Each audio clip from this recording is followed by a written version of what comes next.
Gabi, dapat may gising dahil hindi lang tao ang gumagalaw sa dilim. Kakamatay lang ni Mang Eladio, 58 anyos, isang tahimik at mapagkalingang ama sa kanilang baryo sa Quezon. Ilang taon din siyang nilabanan ng sakit. Tahimik ang burol, ngunit mabigat ang hangin. Isang tradisyon sa kanilang baryo ang bantay sa kabaong. Dapat may gising buong magdamag, lalo na sa gabi. Pag inabutan ng 2:00 at natulog ang lahat, baka may bumisita. Laging paalala ni Lola Maris, isang matandang albularya na halos 80 taon. Ngunit hindi naniniwala si Aling Agnes, asawa ng namatay.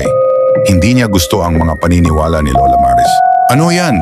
Matandang mapamahiin. Kakamatay lang ng asawa ko, tapos may aswang-aswang kang sinasabi. Sigaw niya habang umiyak. Tahimik si Lola Maris, ngunit ramdam sa mga mata niya ang babala. Ika-4 na gabi ng burol. Si Jonard, pamangkin ni Aling Agnes, ang naka-duty. Pero dahil sa pagod at puyat, hindi rin nakaligtas sa antok. Nagising na lang ang lahat sa sigaw ni Lola Maris. Gising! Gisingin si Jonard! Tumayo agad ang mga tao. Binuksan ang kabaong. Wala na ang bangkay ni Mang Eladio. Napalitan ito ng balat ng saging. Napaatras si Jonard nanginginig. Wala akong naramdaman. Sumpa, wala. Umalingaw-ngaw ang sigaw ni Aling Agnes. Wala na nga ang asawa ko. Ginagawa niyo pa akong tanga. Ngunit bago pa siya makalapit sa kabaong, may lagitik at parang may tao sa bubong.